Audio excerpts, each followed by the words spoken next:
Bienvenidos de nuevo a esta investigación de Paper Connections.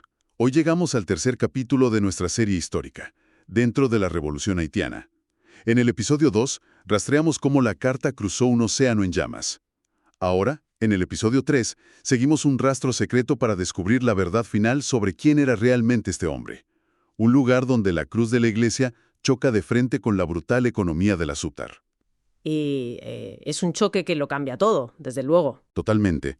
Y la misión de hoy es, de verdad, monumental. Tenemos sobre la mesa una carta de 1797. La firma un clérigo arruinado que exige el pago de una inmensa fortuna. Pero la pregunta que nos ha quitado el sueño a todo el equipo es, a ver, ¿cómo rastreas a un fantasma a través de un océano y 2 revoluciones?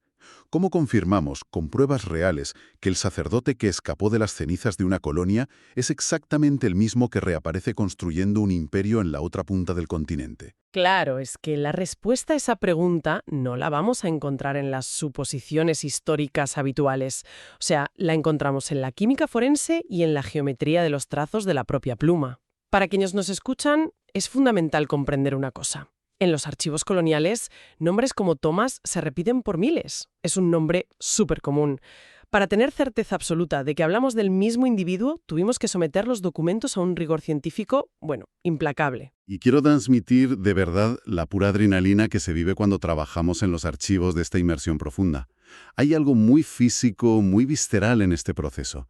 Cuando despliegas un legajo centenario en la mesa, estás tocando un papel de trapo rugoso hecho de fibras de lino y de algodón puro, y luego te fijas en la tinta. ¿Podrías explicar cómo funciona exactamente esa tinta ferrogálica?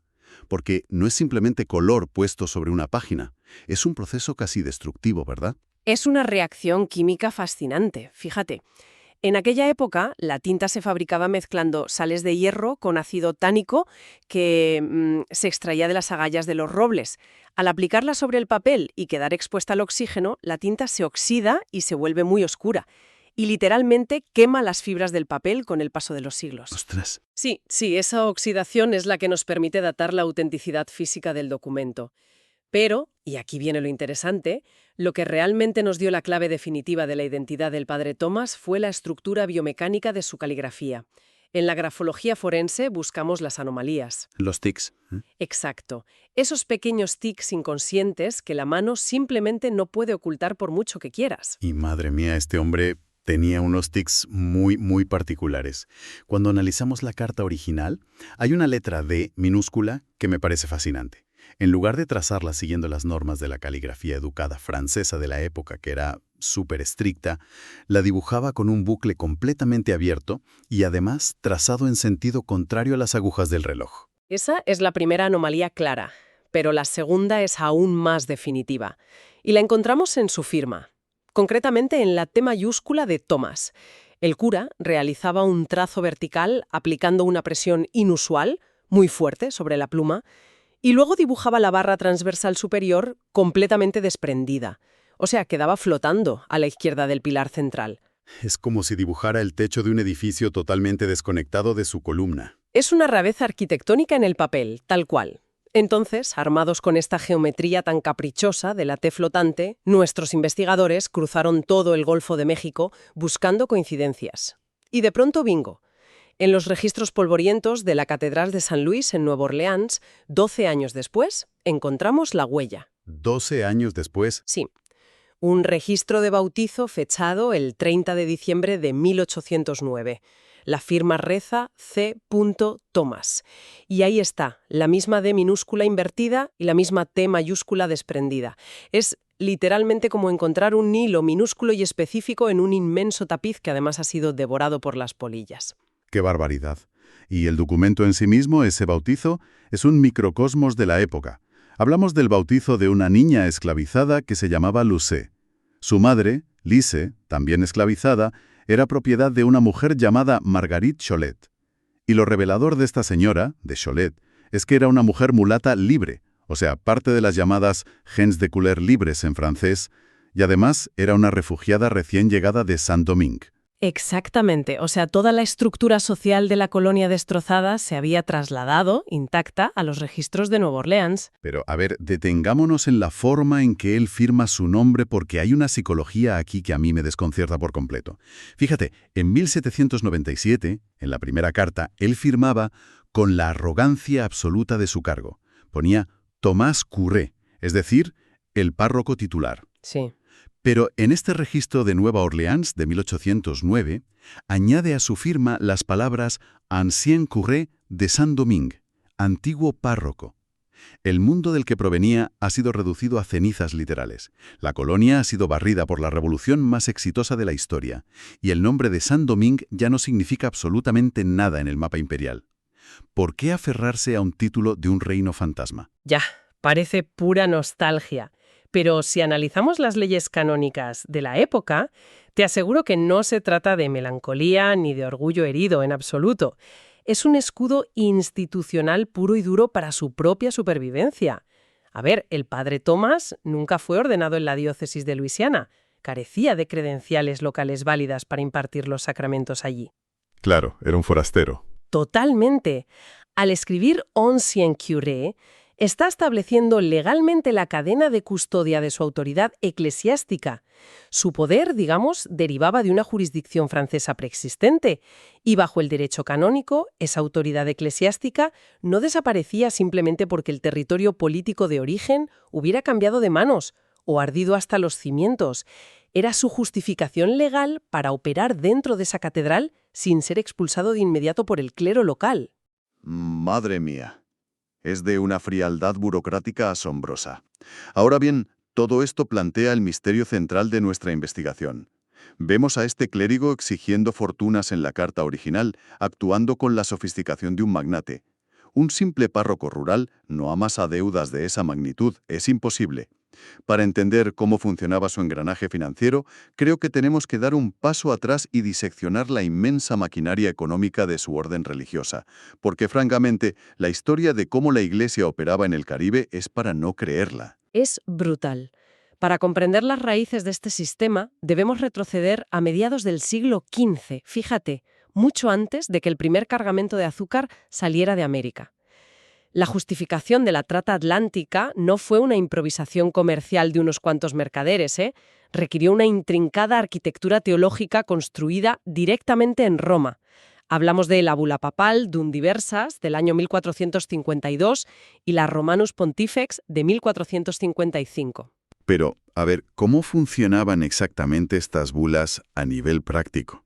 Porque a mí me parece simplemente increíble que un documento religioso escrito en Roma pudiera transmutar a seres humanos en mercancía embargable al otro lado del océano. Pues funcionaban estableciendo legalmente la doctrina de la guerra justa.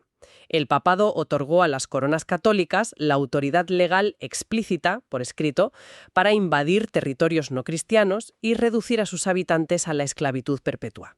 Y el mecanismo teológico para justificar esto era un intercambio transaccional verdaderamente perverso. La justificación moral del cautiverio físico absoluto se pagaba mediante la supuesta salvación del alma, es decir, el bautismo. ¡Wow! Al registrar a las personas esclavizadas en los libros sacramentales de la parroquia, la violencia extrema del secuestro transoceánico quedaba como purificada y legalizada bajo la ley de la Iglesia. Es decir, que el agua bendita actuaba literalmente como el sello de legalidad de un crimen a escala industrial. Es alucinante. Y hay un detalle geográfico en todo esto que me parece una ironía monumental. Toda esta colonia francesa, el motor azucarero más mortífero de todo el imperio, se llama Saint-Domingue, que es la traducción exacta de Santo Domingo de Guzmán, el fundador de la Orden de los Dominicos. Toda la isla lleva el hierro de marcar de su orden religiosa. Y fíjate que no es una mera coincidencia nominal. La consolidación del poder dominico en Saint-Domingue alcanzó proporciones colosales tras un evento histórico clave en el año 1763, que fue la expulsión de la Compañía de Jesús. Los jesuitas habían sido los grandes pioneros de la infraestructura financiera transatlántica. En África operaban directamente en las playas de Luanda, bautizando en masa a los cautivos antes de que subieran a los barcos negreros y emitiendo, allí mismo en la arena, complejas letras de crédito para los capitales de los barcos. Espera un momento. Si los jesuitas ya tenían todo este gigantesco imperio financiero montado, y funcionaba tan bien para las arcas de las coronas europeas, ¿por qué los expulsan? ¿Y cómo acaban los dominicos manejando todo el crédito de la colonia? Pues porque los jesuitas acumularon tanta independencia financiera y política que comenzaron a rivalizar directamente con la autoridad del gobernador colonial y con los grandes hacendados seculares. Esa fricción, ese choque de poderes, llevó a la corona francesa a desterrarlos. O sea, les cortaron las alas por tener demasiado éxito. Exacto. Y de la noche a la mañana, sus inmensas propiedades, tierras e ingenios azucareros quedaron vacantes. La corona francesa decidió transferir la mayor parte de este riquísimo patrimonio a los dominicos, a los que en la colonia se les conocía coloquialmente como los jacobinos. De repente, la orden a la que pertenecía nuestro padre Tomás se convirtió en el mayor propietario eclesiástico de esclavos de toda la región. Llegaron a superar las 1000 personas en régimen de esclavitud solo en parroquias como Caballón y Leogán. 1000 personas. Es escalofriante. Y aquí es donde tenemos que explicar el mecanismo más oscuro de todos en esta investigación, lo que llamamos el shadow banking, o la banca en la sombra. Porque claro, en esa colonia caribeña no había sucursales bancarias modernas, no había un banco central. Cuando un gran colono necesitaba dinero, acudía a la iglesia. Pero a nivel práctico, ¿cómo operaban físicamente esos préstamos? Pues utilizaban un instrumento legal superantiguo, heredado del derecho medieval, que se conocía como el censo. A efectos prácticos, el censo funcionaba exactamente como un préstamo hipotecario. Imagina un gran hacendado secular que necesita capital líquido urgente para, no sé, importar maquinaria pesada de Europa, como calderas de cobre, o para comprar más personas esclavizadas después de que un brote de fiebre amarilla diezmara las plantaciones. Ese hacendado acudía en secreto a la sacristía dominica. A pedir el dinero. Sí, la orden le prestaba el oro o la plata que necesitaba. A cambio, el hacendado constituía un censo sobre su propiedad. Es decir, que ponía la tierra y a las personas como garantía del préstamo. Exactamente. La plantación entera, y esto incluye explícitamente los cuerpos de los cautivos que la trabajaban, quedaba hipotecada a favor del monasterio o de la parroquia en cuestión. Si el hacendado no lograba pagar los intereses anuales estipulados, la Iglesia iniciaba un proceso de embargo.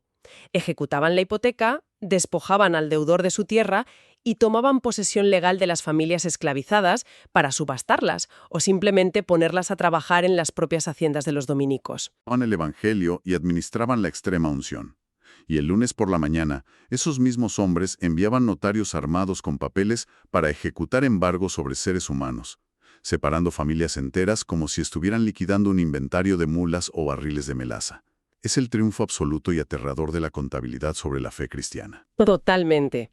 Y, ese fue precisamente el ecosistema que formó al padre Tomás. Él comenzó en la colonia como frer, un simple fraile, en Caballón, aprendiendo de primera mano la brutal mecánica de estas agroindustrias y toda la compleja gestión del crédito dominico. Con el tiempo demostró ser muy hábil y ascendió al clero secular, como curé, como párroco de Croix de Bouquet, que estaba en la riquísima llanura de Cul-de-Sac. Claro, que era la zona más exclusiva y aristocrática de toda la colonia, la élite absoluta. Y ese ascenso es crucial para la historia, porque un párroco rural pobre escucha pecadillos, pero el párroco de la inmensa élite azucarera escucha secretos financieros del más alto nivel. A través del confesionario, la preparación de los matrimonios y la redacción de los testamentos, el padre Tomás conocía las vulnerabilidades, los vicios ocultos y sobre todo las debilidades de solvencia de toda la aristocracia de la isla. Se convirtió en el archivo viviente de la colonia. Eso es. Y claro, todo este contexto brutal nos obliga a regresar a la carta de 1797 con una perspectiva completamente distinta. Cuando Tomás le escribe al sobrino del difunto Turbé de la Marré, no le está recordando un pequeño favorcillo entre amigos, le está reclamando una deuda colosal de 28.264 libras. Madre mía. A ver, para dimensionar esto en la mente de quienes nos escuchan, ¿de qué volumen de riqueza estamos hablando realmente? ¿Qué significaban 28.000 libras en esa época? Para ponerlo en perspectiva de forma muy clara, un maestro carpintero o un artesano altamente cualificado en una ciudad europea de la época ganaba alrededor de 2 libras diarias. ¿2 libras diarias? Sí, 2. Así que estamos hablando literalmente de la labor de toda una vida multiplicada por varias décadas. Es el valor de un ingenio azucarero mediano o el precio de decenas de seres humanos. Lo fascinante de la carta de Thomas es cómo describe el origen de semejante préstamo. Asegura que le entregó esa enorme fortuna a Turbé de la Marre basándose, y cito textualmente, únicamente en su honor y en su amistad. O sea, saltándose a la torera todas las formalidades legales de un acreedor ordinario. 28.000 libras entregadas con un apretón de manos. Es increíble. Eso demuestra el poder inmenso que tenía este sacerdote en las sombras. Cuando el orgullo aristocrático de un hacendado le impedía mendigar crédito en público tras una mala cosecha, acudía sigilosamente, por la puerta de atrás, a la iglesia de su párroco. El padre Thomas era un nodo central en una vasta red de capital oscuro. Sin duda. Pero, a ver, paremos un momento. Hay una frase hacia el final de ese manuscrito de 1797 que, de verdad, es imposible pasar por alto. Es el momento en el que, como investigadores, se te hiela la sangre por completo. Te refieres a la enumeración de los bienes retenidos, ¿verdad? Sí. En un tono súper casual, casi como una nota a pie de página sin importancia, Tomás se queja de su ruina, de que lo ha perdido todo, pero admite que mantiene para su uso personal libre de cargos un petit negro, es decir, un niño esclavizado y unas mulas. Y lo que me resulta devastador, profundamente perturbador, es cómo los equipara gramaticalmente. Pone a un niño humano y a unas bestias de carga exactamente en el mismo saco de su infraestructura logística. No hay ni la más mínima grieta de compasión en sus palabras, ni un asomo de duda moral. La cosificación del ser humano está tan profundamente incrustada en su mente que fluye con una naturalidad pasmosa en la prosa educada de un supuesto siervo de Dios. Es muy duro leerlo, sí. Es un reflejo perfecto de cómo la violencia institucional del sistema azucarero se había vuelto completamente invisible para quienes lo operaban en el día a día. Sin embargo, ese sistema estaba a punto de colapsar bajo el peso de la revolución liderada por las fuerzas que pronto comandaría Jean-Jacques Dessalines.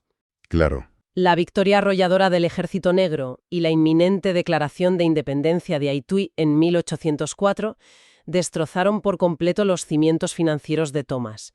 Se vio obligado a huir para salvar su vida a través del paso de los vientos en dirección a Santiago de Cuba. Pero a ver, aquí hay un problema histórico. España y Francia estaban sumidas en un conflicto geopolítico constante en esa época. La desconfianza era total. ¿Por qué demonios el capitán general español en Cuba iba a permitir que un sacerdote francés cruzara sus fronteras y se estableciera libremente en su isla? ¿No sospecharían de inmediato que era un espía republicano o un agitador? Pues sí, y ahí radica precisamente la maniobra más brillante y astuta del padre Tomás en toda esta saga. Al llegar a las costas de Cuba, se despoja inmediatamente de su título de perge o párroco secular francés. Sabe que es peligroso.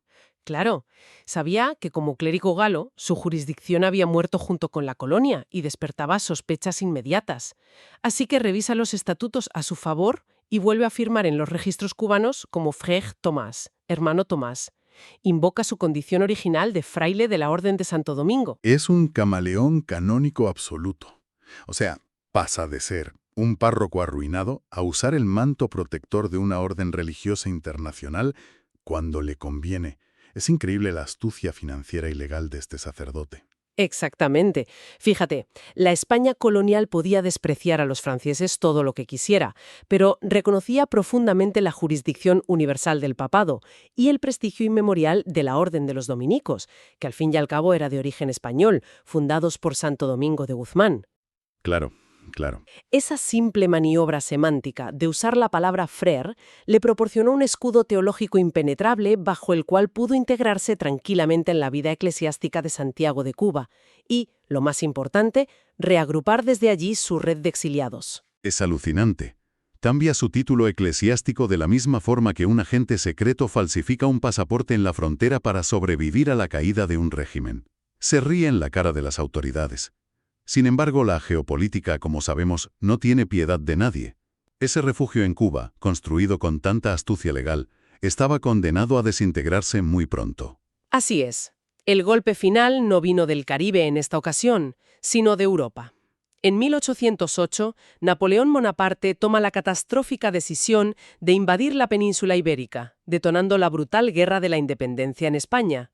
Las noticias de la traición francesa cruzaron el Atlántico en barco y enfurecieron, como es lógico, a las autoridades coloniales españolas. Y las represalias allí no se hicieron esperar. En 1809, el capitán general de Cuba emite un edicto fulminante.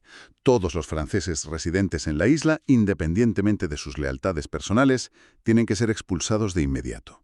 Es el segundo gran éxodo de esta élite en menos de una década. Una vez más, estas familias tienen que embalar sus pianos, sus libros de contabilidad manchados de deudas y embarcar a la fuerza a las personas que todavía reclaman como propiedad.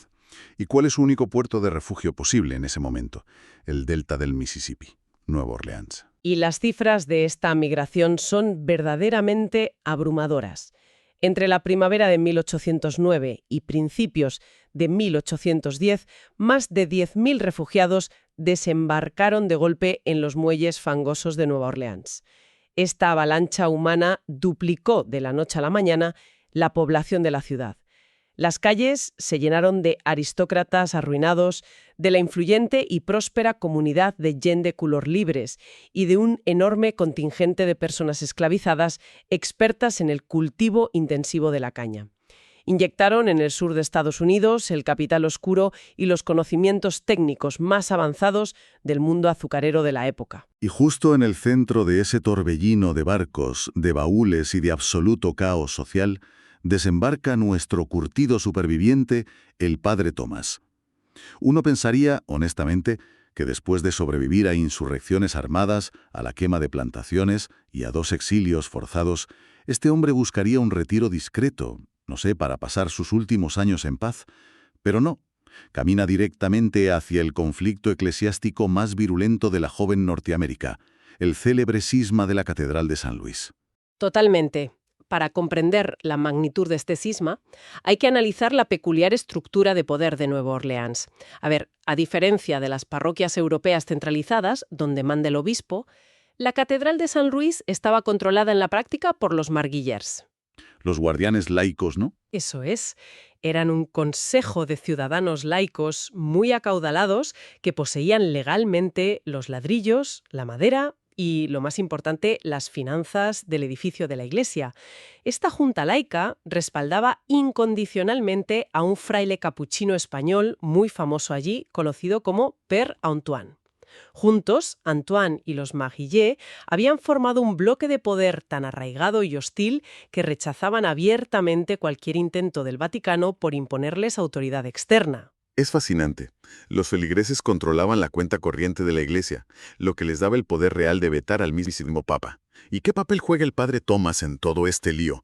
Porque en la carta de 1797 nos suplicaba piedad diciendo que estaba viejo y enfermo, que su miseria aumentaba cada día, pero ahora parece tener una energía inagotable para orquestar una rebelión. Bueno, el padre Thomas, respaldado por esa inmensa masa crítica de refugiados recién llegados que lo conocían íntimamente de Saint-Domingue, se alía firmemente con Père Antoine y los Marguillers. Su profundo conocimiento del derecho canónico y su red de influencias fortalecieron la resistencia de la catedral a niveles extremos. Cuando el legítimo obispo designado por Roma, que era Louis William Dubourg, intentó tomar posesión formal de la diócesis, se encontró con una hostilidad absoluta, tanto legal como física. Básicamente le cerraron las inmensas puertas de madera en la cara a su propio jefe jerárquico. Fue una expulsión en toda regla. La presión popular fue tan asfixiante y tan amenazante para su seguridad que el obispo Dubourg se vio forzado a huir de su propia ciudad episcopal. Tuvo que navegar 700 millas río arriba por el Mississippi y establecer su pobre sede provisional en Missouri, lejísimos. Thomas y Antoine quedaron como los señores absolutos del catolicismo en Nueva Orleans, libres de la interferencia del Vaticano. Es de una ironía colosal. O sea, fíjate, estos hombres perdieron un imperio agroindustrial en las Antillas, huyeron con lo puesto, pero lograron secuestrar la catedral más importante de la frontera estadounidense. Han asegurado su dominio sobre el puerto vital que controla la entrada al continente norteamericano. Y es justamente, hojeando los registros sacramentales de esta misma catedral en rebeldía, donde finalmente la investigación de Paper Connections cierra este gigantesco círculo histórico de la forma más poética y a la vez terrible posible. Y tanto que se cierra. Los libros parroquiales de enero de 1810 y posteriormente los de 1812 conservan la firma irrefutable del padre Thomas. Pero no son bautizos al azar de cualquier feligrés. Los registros detallan cómo este sacerdote en concreto administra los sacramentos a los hijos de un caballero llamado Jean-Vincent Amédée Drouillot. A ver, analicemos la genealogía, porque esto es lo que conecta todo el tejido. ¿Quién es exactamente este señor? Amédée Drouillard. Pues, tras una investigación exhaustiva de las actas de matrimonio y sucesiones, se revela que Amédée Drouillard es, agárrate, el sobrino nieto de Jacques-François Tourbet de la Mar. No me lo puedo creer.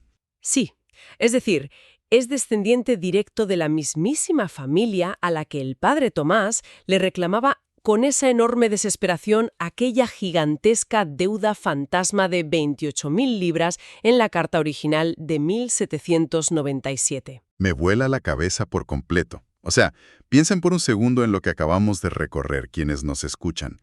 Estamos hablando de una red de poder que cruzó un océano infestado de corsarios, sobrevivió a la revolución armada más radical de la modernidad, vio arder literalmente millones de hectáreas de cultivos y soportó la expulsión sumaria de la isla de Cuba bajo las órdenes directas de la corona española. Y a pesar de todo este fuego apocalíptico, la red financiera y social no se desintegró. Las mismas familias, conectadas por matrimonios endogámicos y bajo el paraguas protector del mismo sacerdote, reconstruyeron su mundo aristocrático intacto en la Luisiana anterior a la Guerra Civil. Es el triunfo absoluto y deprimente del capital oscuro sobre la geografía. Es una demostración de resiliencia institucional brutal que nos obliga a cuestionar profundamente nuestra comprensión del desarrollo económico de toda la región. Fíjate, si este pequeño ecosistema, compuesto básicamente por una carta mercantil, un clérigo muy astuto y un puñado de familias en el exilio, fue capaz de trasplantar un sistema hipotecario y extractivo tan despiadado a través de las fronteras legales de 3 imperios distintos, debemos preguntarnos qué más echaron raíces en esa tierra. Ya te digo, ¿hasta qué punto la arquitectura financiera de los primeros bancos e instituciones de la joven República de los Estados Unidos se construyó silenciosamente sobre este inmenso capital oculto caribeño? ¿Cuántas infraestructuras modernas se asientan hoy en día, sin saberlo, sobre los cimientos del azúcar y el trabajo forzado que lograron sobrevivir al gran fuego de San Domingue? Esa es precisamente la idea profunda y súper provocadora con la que queremos que se queden hoy. Porque, a ver, uno pensaría que aquí termina el viaje. Parece que el rastro físico de la tinta ferrogálica y los deudores escurridizos del padre Tomás se desvanecen finalmente en el calor sofocante y las sombras de las calles de Nueva Orleans. Pero la historia de este imperio del papel es insaciable, nunca termina. Fíjense, justo antes de entrar al estudio a grabar, el equipo de investigación en los inmensos archivos de Paper Connections nos ha enviado un aviso urgente. ¡Madre mía! Sí, han desenterrado algo más. Otro legajo centenario, que estaba escondido bajo montañas de áridos registros aduaneros y que destapa un nuevo y perturbador misterio ramificado de esta misma red de la que hemos hablado hoy. Una revelación que amenaza con expandir toda esta historia hacia territorios que francamente ni siquiera habíamos imaginado. La telaraña, como hemos visto, no se ha roto en absoluto, simplemente ha encontrado un nuevo continente donde extender sus hilos invisibles. Gracias por su atención. Esperamos que lo hayan disfrutado y manténganse en sintonía para el próximo episodio.